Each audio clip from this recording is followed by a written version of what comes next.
Hello, my name is Veronica, Program Director of Texas Southern University's Breast Cancer Screening and Prevention Center, where we transform women's health in breast cancer care and provide mental health services in underserved communities. In the past 3 years, we have provided mammograms to over 1,400 women. We have reached women in their neighborhoods through mobile mammogram services, eliminating barriers like transportation costs and access to care. Our holistic approach doesn't just stop at screenings. We provide navigation, care coordination, and treatment assistance, ensuring no woman is left behind. We also provide breast health education in diverse languages, addressing anxiety, concerns, and misconceptions about mammograms. We have established a vast network of over 100 partners, received 5 proclamations, and fully executed over 10 memorandums of understanding. What sets us apart is our grassroots engagement. We build trust in our community, combining cutting-edge technology with personalized care. Our vision is to expand our reach and ensure equitable access to breast and mental health services to underserved women. We believe in saving lives, strengthening our communities, advancing health equity For all women.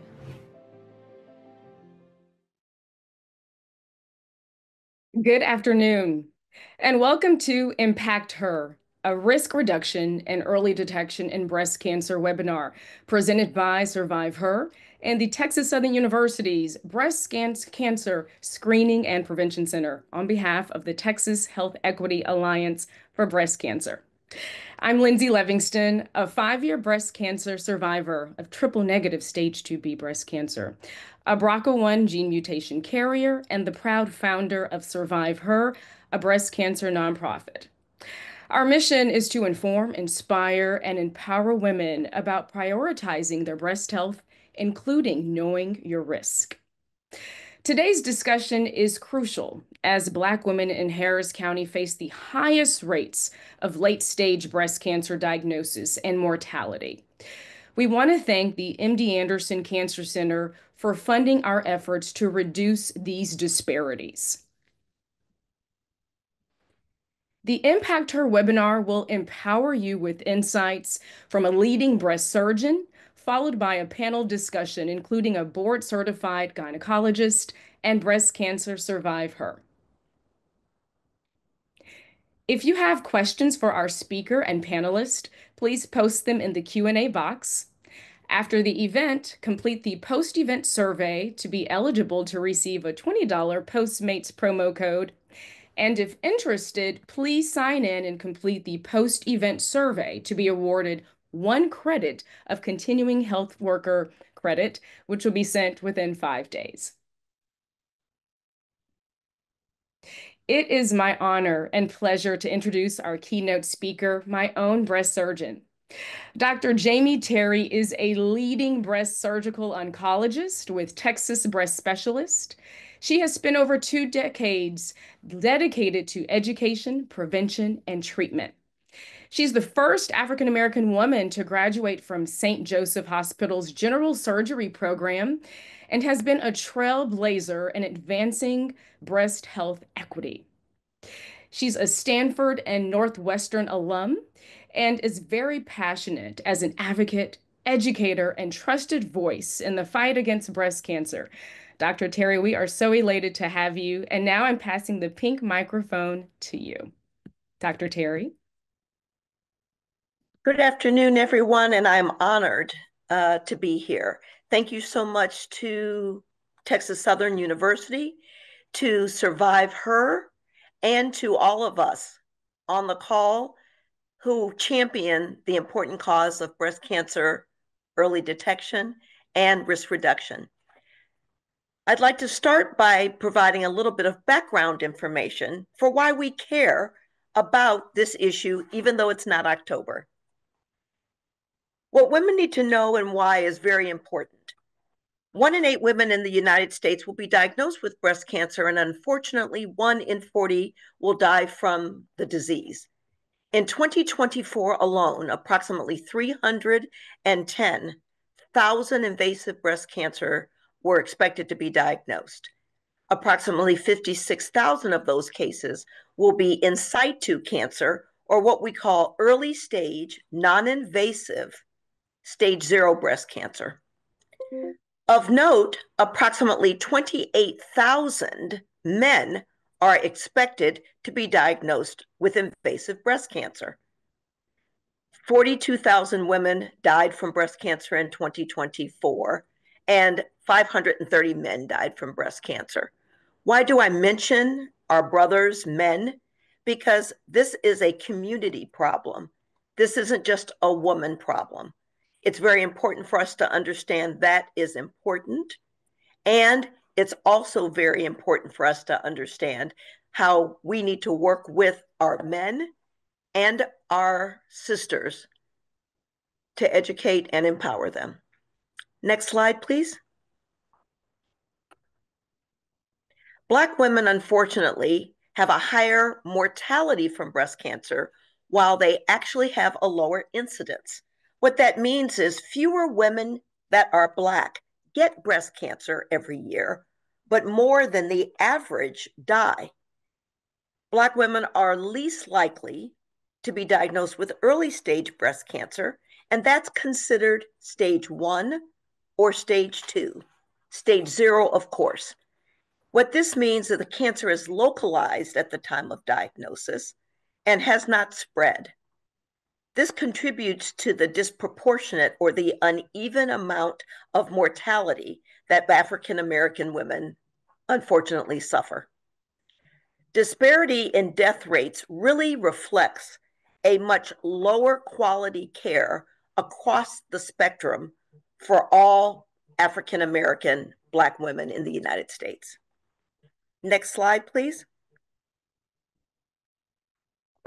The American Cancer Society has long been a champion for breast cancer awareness, breast cancer early detection, and breast cancer risk reductive measures. The American Cancer Society Surveillance and Health Equity Science Program assessment, it attributed much of the Black and white woman disparity in breast cancer outcomes to the following factors. Number one being unequal access and distribution to quality mammography screening. There's also a higher likelihood of screening at non-accredited facilities. Please understand, community, that this does not mean that everyone has to go to a large hospital or a large institution. What this means is that within our communities, we are frequently predisposed to having access to mobile units. And while they're very, very useful, they frequently are unable to have the higher quality screening modalities or mammography equipment because it requires a larger and more standard facility. This means that small breast cancers, ones that cannot be felt, ones that are considered early stage, as I mentioned in the other slide, those frequently are the ones that are not diagnosed. There's also historically a longer time to follow up on abnormal results. Unfortunately, if there's not a well-established primary care doctor or a well-established network of healthcare providers for our minority women, there's a longer time to follow up on abnormal results. So that means there's a lag time in diagnosis, a lag time in further evaluation if needed, as well as a lag time in getting to a specialist that can guide standard of care, optimal intervention, and treatment planning. Disproportionate use and compliance with hormonal therapies has everything to do with once African American women are diagnosed with early stage breast cancer, much of that breast cancer is what we call hormone sensitive or estrogen and progesterone receptor positive. The treatment modality that anchors survivorship within those women that have hormone positive breast cancer is oral endocrine therapy. However, an accurate explanation of the importance of that therapy, as well as helping women adjust and find which therapy is best for them is frequently not followed through on. Next slide, please. What are some standard recommendations?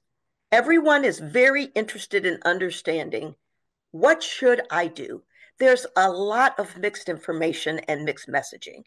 I'd like to try to clarify that for us today. Women at average risk nationally are considered to be women ages 40 to 44, specifically with no personal history of breast cancer in the past. They have no known or suspected genetic predisposition.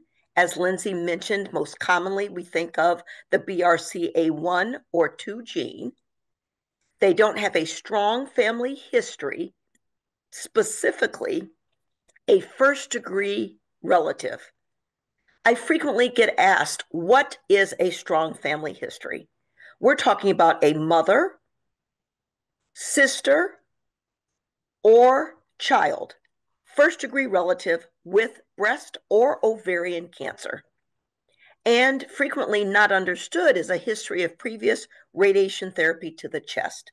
This is associated with a second malignancy or an early childhood cancer like lymphoma or something that requires radiation therapy.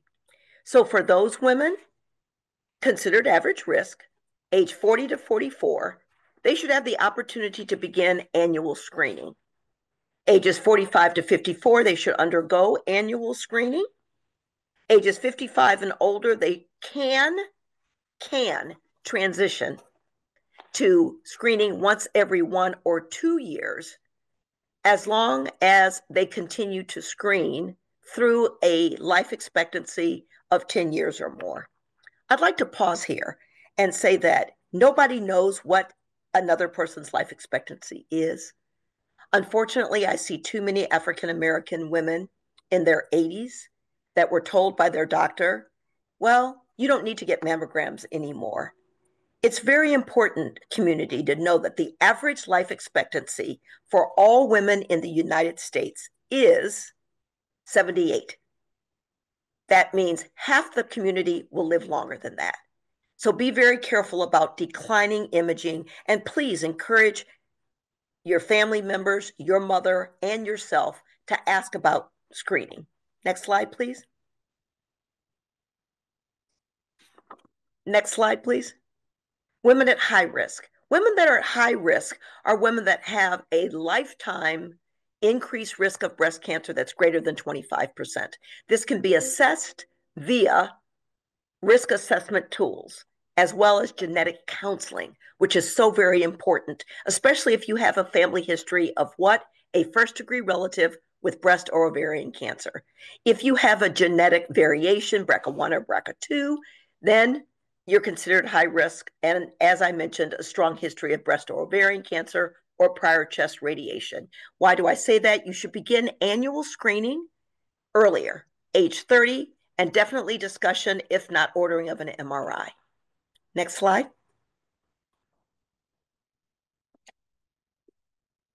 It's also important to say that updated recommendation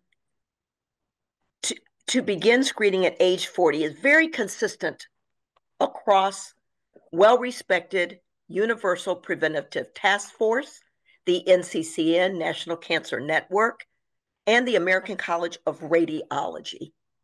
Breast cancer death rates continued to decline in African American women by 1.4% per year, according to this task force and the NCCN, supporting that early detection through the use of screening modalities is critical. Next slide, please. What do we know about breast cancer risk? Being born female at birth, as well as aging, which is something we all hope to do, are primary universal risk factors across all communities. Family history of first-degree relatives as doubles our risk. 5 to 10% of breast cancers are linked to genetic mutations, and that is very uncommon which means 90% are not genetically inherited, though there can be family cancer syndromes. What does this mean? BRCA1 carriers, as well as BRCA2 carriers, have a higher risk of getting breast cancer in their lifetime. That's a 70% chance by age 70. Next slide. What do we know about breast cancer risk? Continuing, if you've ever had a needle biopsy and it's come back abnormal, even if you didn't require surgery, even if you weren't sent to a surgeon or a specialist, please understand this increases your risk, and this means annual screening as well as clinical exams are critical. Age less than 12 with your first menses and a later onset of menopause are considered soft risk factors for increased risk. High breast density has gained a lot of popularity in the community from an educational standpoint. It's important to know that this really increases the challenges with diagnosis because frequently breast density eludes or makes it hard to find small breast cancers with standard mammography because high density means more glandular breast tissue, which is white on imaging. Next slide. What is the risk of developing breast cancer over the years? I appreciate the spectrum of callers that I'm honored to present to today. Here's the data from SEER. SEER is a national, well-respected database that really is about 2 years old, but this is a projection. Over the next 10 years, women age 30 have about a 0.5 or a 0.5% risk of getting breast cancer. That's 1 in 204. Age 40, about a 1.5% chance over 10 years of getting breast cancer. Age 50, 2.4%. Age 60, 3.5%. Age 70, 4%. So merely aging is a risk factor. These numbers are for all women, not just African American women. Next slide, please. What can we do to reduce risk? I get this question frequently. Weight control, specifically diet and exercise. For my sisters in the community, this is not about a number on the scale. While that is important and you should work with your doctor to have a healthy weight, we're talking about diet and exercise. Why do I say that? We know through many randomized clinical studies that visceral fat creates an inflammatory environment that's full of tumor growth factors. Think of fertilizer. Visceral fat means within the abdomen and stomach inside. How does that translate? Obesity suppresses or lowers our immunity. And that means our immunity to abnormal cell turnover, abnormal cell growth, abnormal cell aging, which is what we believe occurs with breast cancer. Next, alcohol use. 2 or more drinks per day confers a 20% higher risk of breast cancer across the board. So while you can enjoy your libations, please be very careful with your alcohol use, especially as you age, because as you age, your breast cancer risk increases. Breastfeeding offers a small protective benefit, and menopausal hormone therapy use. This has been a very hot, misunderstood topic, otherwise known as hormone replacement therapy. Menopausal hormonal use is frequently given to abate or lessen menopausal symptoms. Estrogen and progesterone are frequently prescribed for women that still have their uterus, their womb in place. It is well known that use greater than 5 years increases risk. So I'm not saying don't use it. I'm saying work with your doctor, keep track of how long it has been used, and understand what your risk is so that you know where you are. Of note, use of estrogen alone, which is only safe in women without a uterus, has a lower risk. Next slide, please. What's on the horizon? What's new? What I'd like to do is impart the importance of research. Frequently, as a community, research opportunities have not been at our disposal. Ask ask. Genetics and breast cancer in Black women is being studied. A group out of Vanderbilt is looking for gene variants specific to African American women.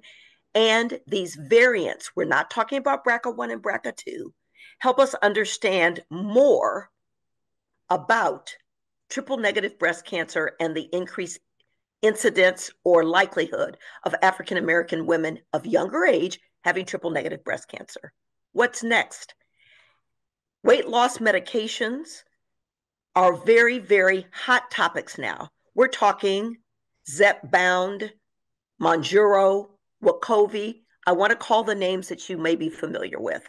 There are clinical trials, specifically one that is being opened by Texas Oncology, that is examining the use of these GLP-1 shot medications, specifically Mounjaro, in reducing weight and directly correlating that with a decrease in risk of breast cancer recurrence. So yes, you have to unfortunately have suffered breast cancer, but this is being studied. This is in an effort to not preach to women about weight loss, to not victimize them for struggles with obesity, but for us as oncology specialists to partner with you to optimize and lower your risk and improve your survival. Circulating tumor DNA is also being looked at very carefully. If weight loss leads to lower circulating tumor cells in the blood, then it will help us tailor bariatric surgery or weight loss surgery, and the use of GLP-1 medications, Wegovy, Zepbound, Mounjaro, within our treatment plans to help lower the risk of recurrence. Last but not least, epigenetics is a very, very confusing term. Essentially, women, what I'm trying to relay is epigenetics implies that some risk factors are already embedded historically. Social determinants of health, pollution. These types of things are imprinted within our DNA without changing its structure. So some things we cannot control, but if we understand them, we can do a better job of addressing them. Next slide. Thank you so much, team.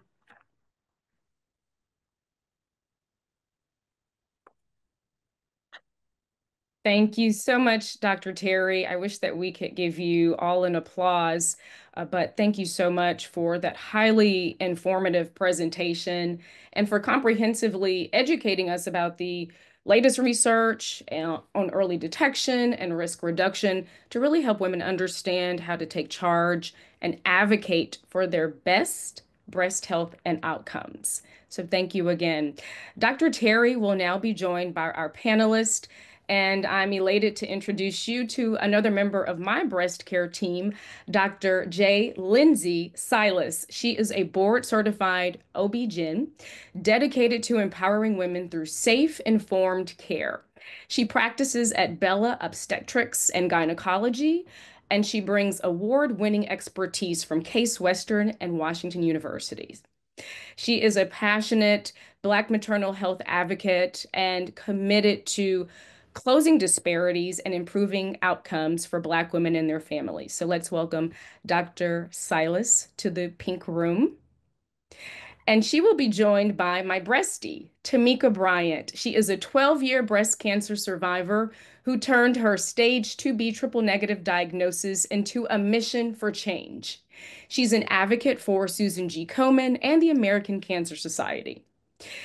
Tamika shapes healthcare policy and supports research. She empowers entrepreneurs through Shades of Social Media, her platform, and she shares her passion for wellness, travel, and body positivity on Life in Pumps.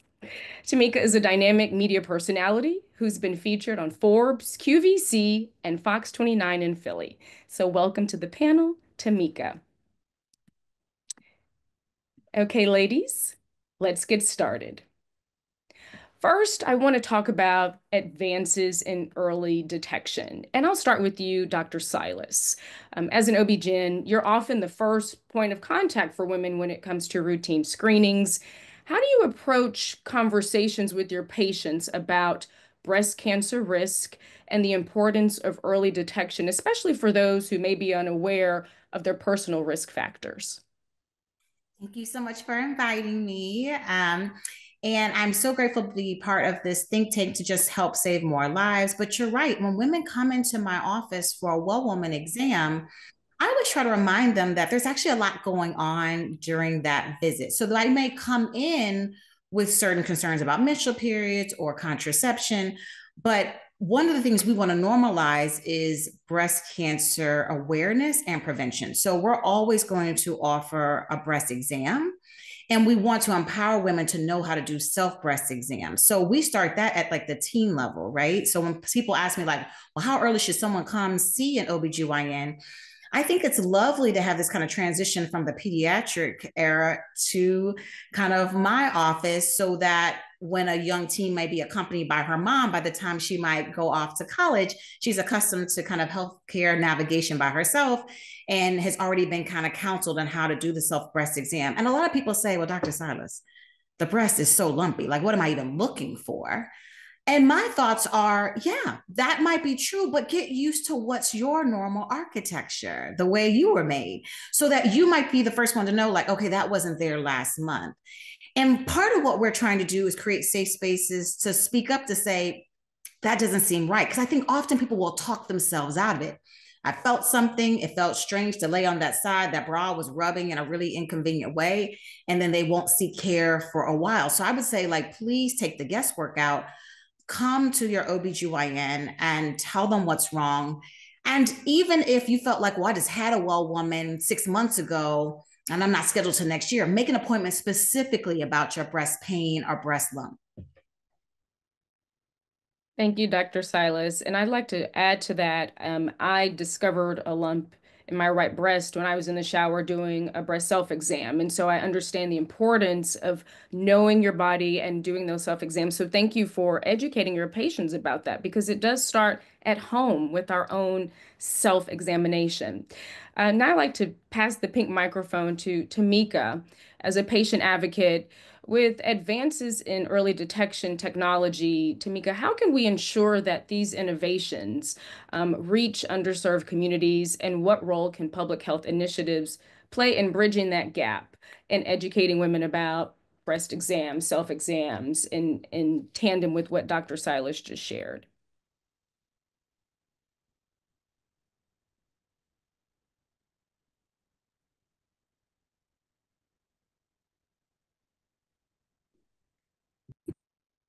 You're on mute, Tamika. I'm sorry, can you repeat the question? You faded out. It's very Sure. windy. Sure. Just talking about, again, advances in early detection and technology. As a patient advocate yourself, how can we ensure that these innovations are reaching underserved communities, the educational components, and the work that our healthcare providers are doing to educate women? How can we help to bridge that gap between the healthcare provider and our underserved communities?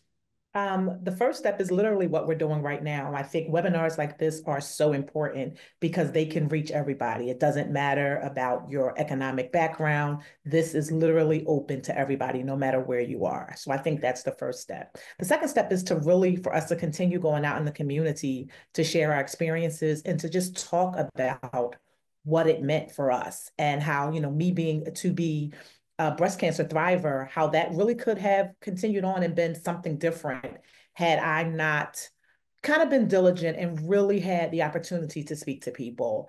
And it also goes back to us wanting to make certain that we are in community with our medical professionals. A lot of people don't, of course, have an oncologist until they need one. And often there are people who don't even have an OBGYN, but most people have a primary care physician, and the conversation starts with them as well. Thank you, Tamika.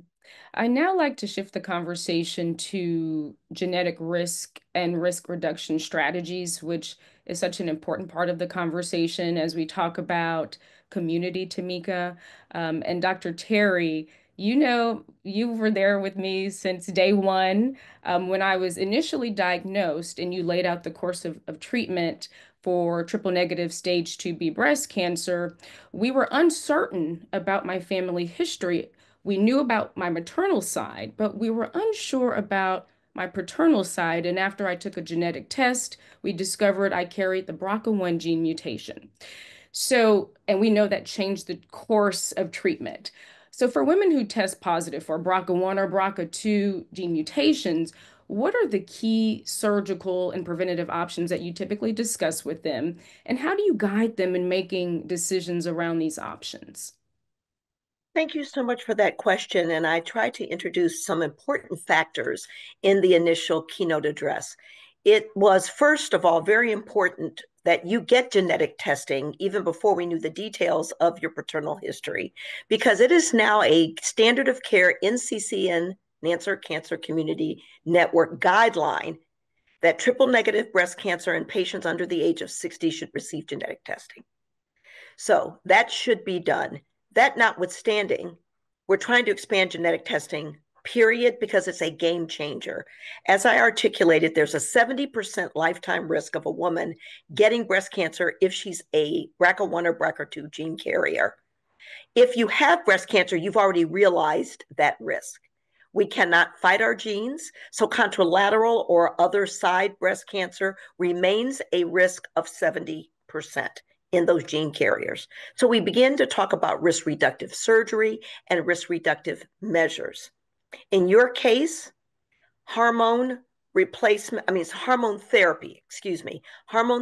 to reduce the risk until you breastfed or until you were ready to have children was not discussed because, again, you had already realized your first breast cancer. So risk reductive surgery anchors some of the recommendations for women diagnosed with a genetic mutation at the time of treatment planning for the breast cancer they've realized. I speak slowly because that's different than going to Dr. Silas's or another very astute OB-GYN or very detail-oriented OB-GYN doctor or PCP, having a strong family history, getting a genetic test, finding out you're a gene carrier, but you do not have breast cancer. That's a different treatment recommendation plan.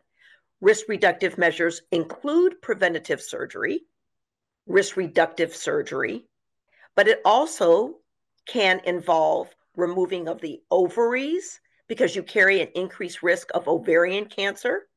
And some women prefer that over having their breasts removed. Removal of the ovaries reduces the risk in genetic carriers of getting breast cancer by 50%. So it's important to go to individuals that understand these nuances. If your oncologist is not as well-versed, I'm not completely well-versed. There are genetic counselors, there are genetic assessments that are available that can provide more options. Lastly, I will also say that unfortunately within our community, there is some element of body insecurity as it relates to shape, size of our breasts, size of our bodies. So frequently nipple-sparing mastectomies are not offered.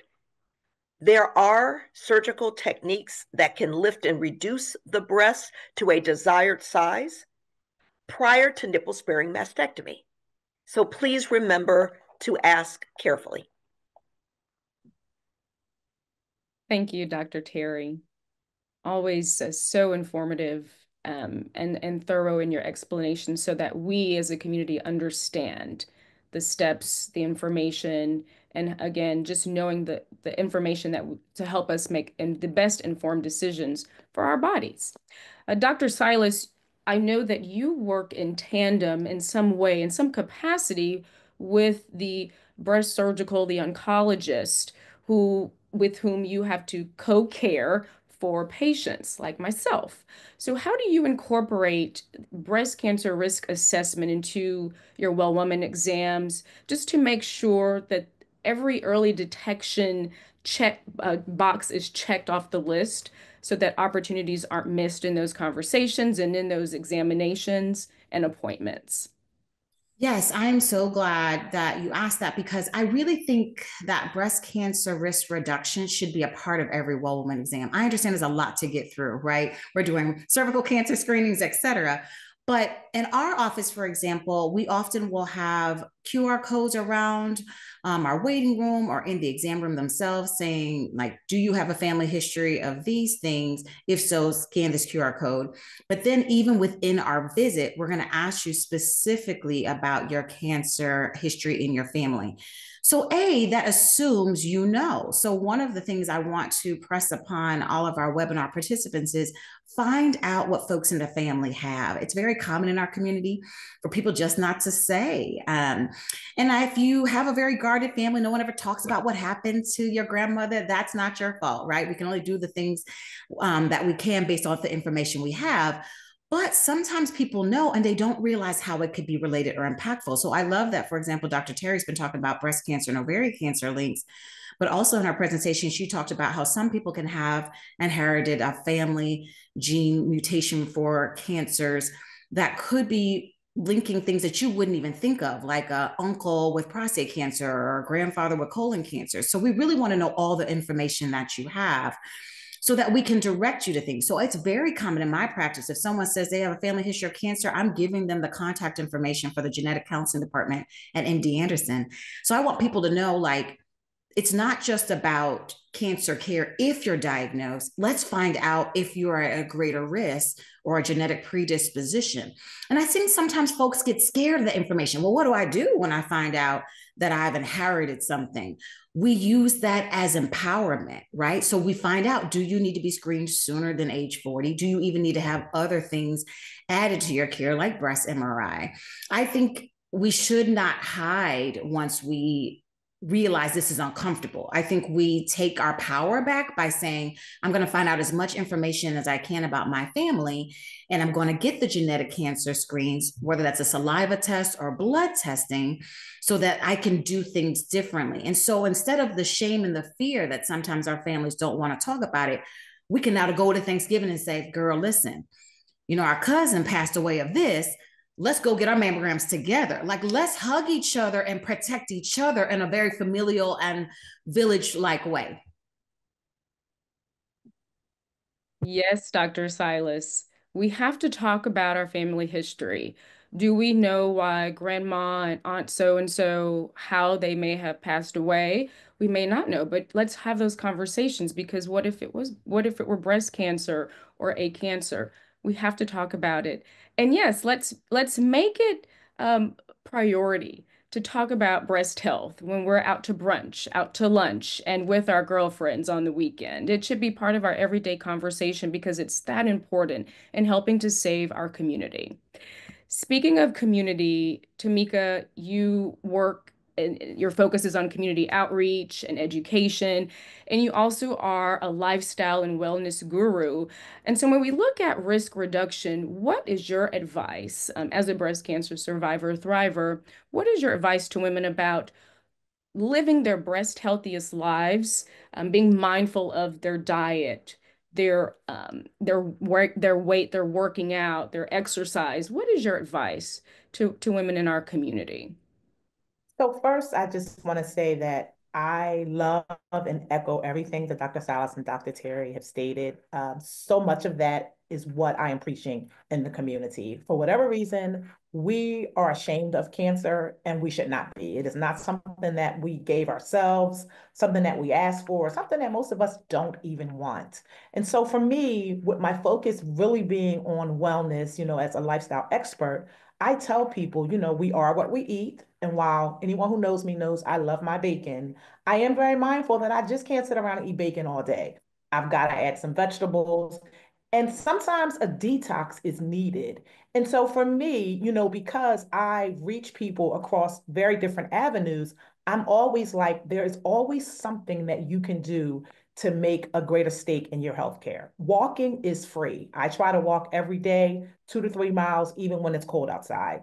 And not only just that, just the way it makes you feel overall, you can't beat that, and it's free. So we've got to find ways to not only encourage one another, but to keep ourselves encouraged. And literally what you stated with the risk, literally that's me and my family. We sit around at Thanksgiving and we have so many people who have passed and people just don't know. And, people have little code words. And I'm like, well, those code words can't save a life. So we have to be open and willing to talk about it. And I have this conversation not only with my friends, my sorority sisters, I talk to strangers on the street. Like, I am not ashamed of it. You know, I had breast cancer. Breast cancer did not have me, but I am looking forward to the day where no one else has to deal with it. And if that means that I have to scream it to the rooftops, do this, do that, I will continue to do that. Lindsay, can I add just one thing? Mindfulness is a common term that's being used and it's being mystified. I would say to community, to the webinar participants, it means peace, Peace. You have got to rid yourself of the stress in your life. We all have things we have to deal with, but constantly running like a stick shift car on five, revving that engine, it's not good for your breast cancer journey. If you have breast cancer, it's not good for your survivorship. Cortisol and those exciting hormones are not good, period. So mindfulness just means what we would say, let the church say amen. Go somewhere where you are uplifted, where you are encouraged, where you surround yourself with like-minded people, which does not mean negative boo-hoo. And last but not least, Dr. Silas said something very important. There are other genetic predispositions that increase your risk of breast cancer that are not BRCA1 and 2. So don't run from the information. Let's acquire the information. It may save you from getting colon cancer, but it may save your sister from getting breast cancer. I have to just join in on that, Dr. Terry, when you mentioned prayer and let the church say amen, because so many of us come from communities that prioritize faith. And I want to say, as a Christian, I believe that God gives us good resources. So sometimes I find folks that say, I'm just going to pray about it. We can pray and get our mammogram. We can pray and go to the doctor. If anything, I ask the Lord for discernment that the doctor is going to use the best science that we have. It can be a combined experience. So I do get worried that there's so much misinformation that people want to discourage folks from getting mammograms or discourage people from going to the doctor or taking this medicine. It's okay to individualize care. It's okay to say that my experience may not be the same as my friends, but I want you to know that, like, you don't have to run or be fearful. I think sometimes that's a ploy of the devil to keep you in fear, right? So let's take exactly. Pray and be discerning, but get the care that we need so that we can survive and spread the joy amongst our colleagues and our families. Do not be fearful.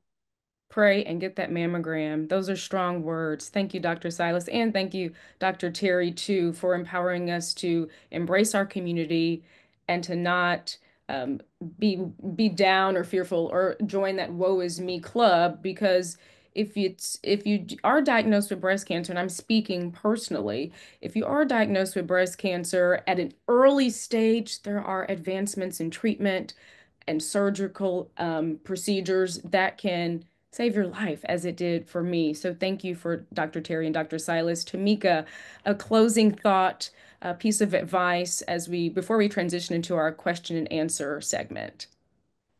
I would say a closing thought is get screened, get screened. Have conversations with your family. You be the leading example. We know that people are afraid, but it's hard to be afraid of what you don't know. So don't allow that fear to not make you go and schedule the appointment. And then I want to encourage you to create a team around you that supports you in whatever the initiative is. That also should include your primary doctor. Your primary doctor really is your first line of defense. So if you don't have a good relationship with that person, you need to get a new one. And I just want to encourage our community to continue to reach out, continue to take better care of ourselves, and of course, walk and get all the exercise you can. Thank you. Thank you, Tamika. I actually am going walking later because it stopped raining here in Houston. So yes, walking is free, get those hearts pumping, and especially in survivorship, it's important that we take care of our temples. I'll transition now to our Q&A segment. We have received dozens of questions. We only have time to answer a few, and what we will do post webinars to make sure that you have the access to get the answers your questions answered rather, so that you have the information you need. And of course, we encourage you to talk one-on-one, schedule your appointments to meet with your healthcare providers. So our question we have from the audience: does breast density change over time? And I will direct that to you, Dr. Terry. Yes, breast density absolutely changes over time. As women transition through and into menopause, lower estrogen lowers breast density because you have less glandular breast tissue, or the tissue that makes the milk. Okay, so fatty replacement of the breast is generally part of the aging process, but we actually, as a community, we women, are taking better care of ourselves. So age is more than a number. So know your breast density, ask for a breast ultrasound if you are told that you have highly dense breast, as well as inquire about the use of MRI if you have dense breast, and any of the risk factors that we discussed that place you at a higher risk overall. Thank you, Dr. Terry. And I will direct this next question to you, as it is related to benign and malignant tumors. Kindly clarify the difference between the two. Benign tumors of the breast are very common, and usually they're hormonally generated and maintained, meaning fluctuations in our estrogen and progesterone, where we are in our menstrual cycle, in the middle, where we're ovulating, at the end where we're finishing our periods. Those are those non-cancerous lesions. Frequently, African American women refer to them or think of them, and they are fibroids. They are family sisters to the fibroids that we get in our uterus, and they are non-cancerous 99% of the time. Malignant means cancerous, precancerous, or can predispose you to cancer. Those are the difference in the lesions. They are treated differently. They are surgically removed in different operations. There's a lot of myth and misunderstanding around the term lumpectomy. So I ask and appreciate the question. Thank you, Dr. Terry. Dr. Silas, this one is for you. I would love the professional insight. I have women who complain of breast pain that goes beyond breast pain during ovulation. If their mammogram and ultrasound is normal, besides having dense breasts, what would be the next step for me to do as a provider of this patient? I love that question because I definitely see a lot of breast pain in my office.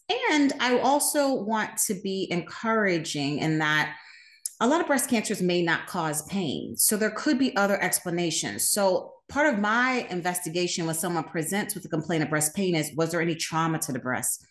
You got a baby at home or a dog that's jumping on you.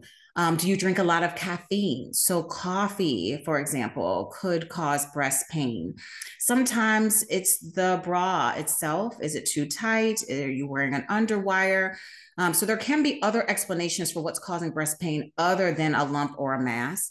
But obviously, if there is a lump or a mass on exam that's correlating with that pain, that's kind of treated differently. And I love that you kind of led with the question saying, well, they've already had their evaluation. They've had a negative mammogram. They don't have any concerns on the ultrasound. Then sometimes we just work on management of the breast pain. Because you're right, a lot of it is hormonal.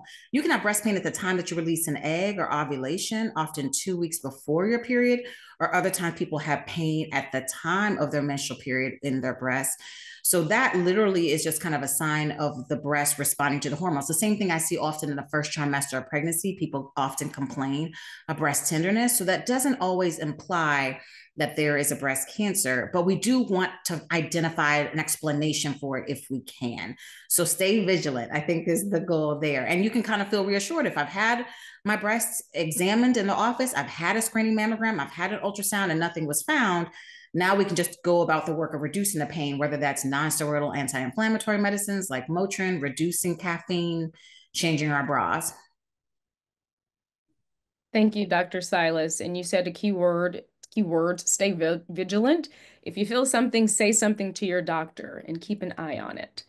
Our last question is for my breastie, Tamika.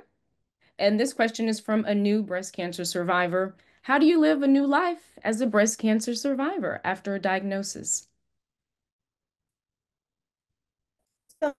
say is brief. It's a whole lot to deal with, but you will, you absolutely will. So after you take that breath, take a step back and just kind of reevaluate life. Whatever something you didn't do or you put off doing, do them now. I feel like if nothing else, breast cancer has taught me that life is short and I can no longer allow the things I thought I wanted to do just sit on the shelf. It is time to dream and take flight. And then as you're looking at your new normal, because once you have a diagnosis and you go through treatment, you will never be the same. And it's okay to embrace those changes and start figuring.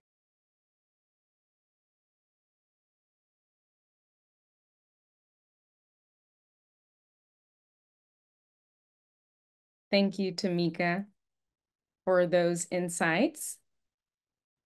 I would like to thank Dr. Terry, Dr. Silas, and Breasty Tamika for your professional insights, perspective, and advice for women and men too, as it relates to reducing their risk for breast cancer, advocating for themselves, and staying educated and integrating healthy practices into their daily lives. What a phenomenal discussion. Thank you for your varied insights. What a wealth of knowledge and information. So we thank you for your participation today. And I know that our attendees are walking away empowered, inspired, and informed. We'd now like to share some more information with you, our attendees. If you have not already, please scan the QR code below. To access our program survey, we want to hear from you. We want to know about your experience and your takeaways and what you learned. And when you complete that program survey, you'll be entered into an opportunity to receive a $20 Postmates promo code for lunch. And we will be selecting 100 of our attendees at random for that promo code. If you are interested in receiving credit for a continuing health worker series, then you will need to sign in and complete that form. So you have 2 opportunities there. And to access additional resources and information as it relates to the services that Survivor provides, TSU Breast Cancer Center, just click the links in the chat and or scan that QR code. Mark your calendar as a trifecta of our Impact Her series. Our next webinar is focused on genetic testing.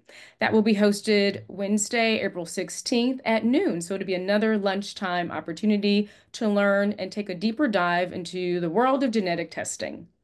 We are also hosting an in-person event, so you'll get to meet us, Survivor, in the TSU Breast Cancer Center on Saturday, June 7th at our Cancer Survivors Month Lunch and Learn, or Brunch and Learn. So stay tuned for more information about that.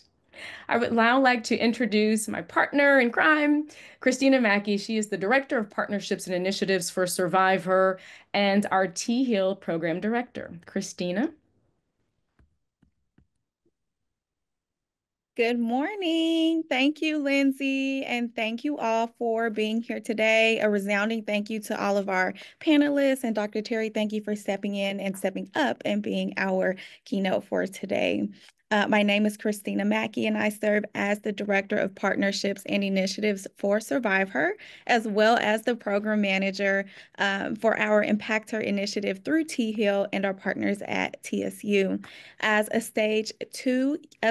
two-year stage 3B triple negative breast cancer survivor, I am deeply, deeply connected to our mission to inform, inspire, and empower women worldwide. We are committed to providing these critical resources and supporting women who need to thrive and curate healthier futures. And I encourage you all to please support our pillars of programming, education, empowerment, and wellness so that we can continue to do this vital work and help shift the focus toward prevention rather than cure.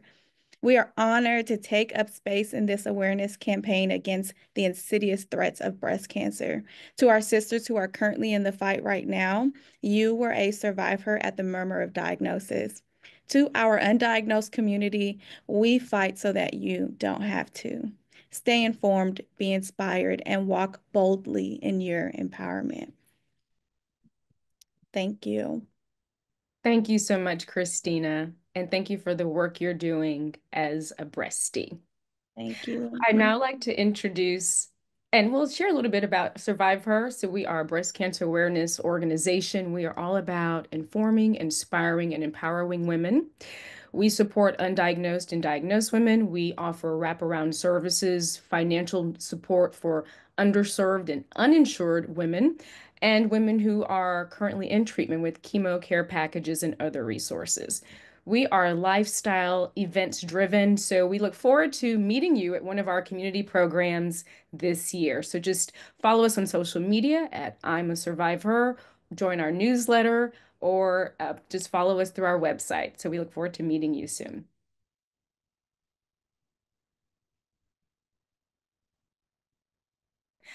Our next event that Survivor is hosting in partnership with Houston Methodist Hospital's Sugarland Neal Cancer Center in the city of Missouri City is March 29th. It's a culmination of Women's History Month, and it's Survive Her, Treat Her. And so our concept is that we're treating women to education, a workout experience, a healthy lunch, and some door prizes. So please save the date and join us on March 29th, and stay tuned for the registration link coming soon. I now like to pass the pink microphone to Dr. Veronica Ajuole. She is the program director of the Texas Southern University's Breast Cancer Research and Screening Prevention Center. Dr. Ajuole.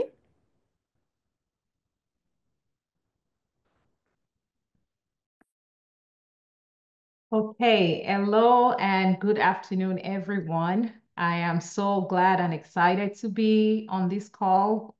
This session has been truly inspiring and amazing. Thank you to all the presenters, panelists, Dr. Terry, Dr. Silas, and Tomika. Your inspiration and your expertise has made a big difference in today's program.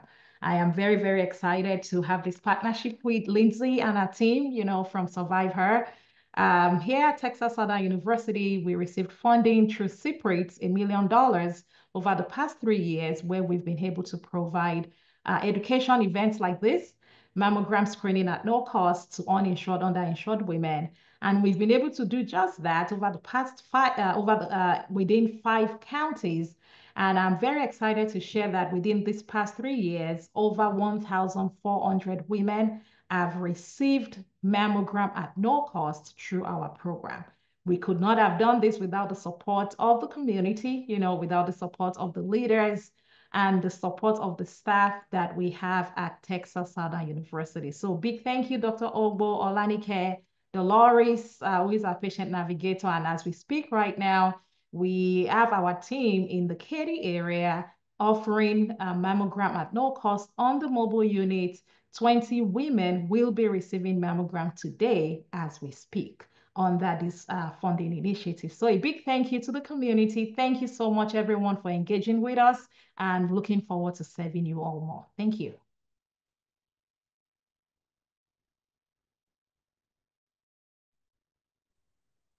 Thank you, Dr. Ajuole. Would you like to share more information about TSU's upcoming event? Yes, please. Thank you so much. And we do have a few upcoming events that I would like to highlight. This is happening in April. Dr. Terry did mention about clinical research participation. One of the initiatives that I have the privilege to lead at TSU is called the Community Engagement Core. And we actually recently established a clinical research center at Texas Southern University. And again, we're opening an opportunity for community members to participate in clinical research through a non-traditional route. So a lot of great information will be shared on this. Feel free to save the date, scan the QR code, pre-register. This is going to be happening on Saturday, April 12th, both in person and online. We hope to see your faces in person if your schedule allows, but obviously feel free to join us online as well.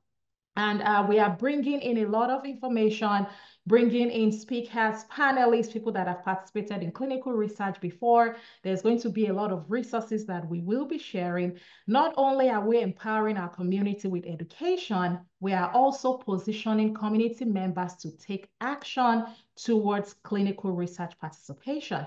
TSU is opening a clinical research registry. So don't wait too long. You want to attend this event and be a part of this registry, the very first of its kind, where we will be sharing information directly back to the community.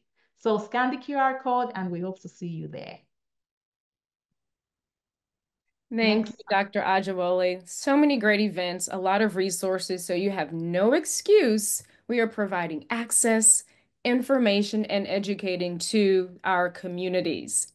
I'd now like to pass the pink microphone to Erica Pomares. She is the Senior Health Education Specialist for Health Disparities Research at MD Anderson Cancer Center. Erica? Thank you, Lindsay. MD Anderson Cancer Center provides information on a range of cancer prevention topics. Here are a few print pieces that I put in the chat with additional breast cancer information. We also offer free community outreach programs that engage people in our mission to end cancer. We also offer programs to teach people ways to reduce their risk, help students learn about careers in healthcare, and educate patients and families about their cancer care. Please visit mdanderson.org/community for additional information. Thanks, Lindsay. Thank you, Erica. Again, we thank you, Dr. Terry, Dr. Silas, Tamika, for joining this webinar today to educate community about breast cancer risk reduction and early detection. I can speak on behalf, I'm sure, of our 150 plus attendees that they are empowered, they are informed, and they are inspired to prioritize their breast health so they can live their breast healthiest lives. We are so grateful for your attendance today. Thank you for joining us on your lunch break, and we look forward to seeing you on April 16th. Have a blessed day.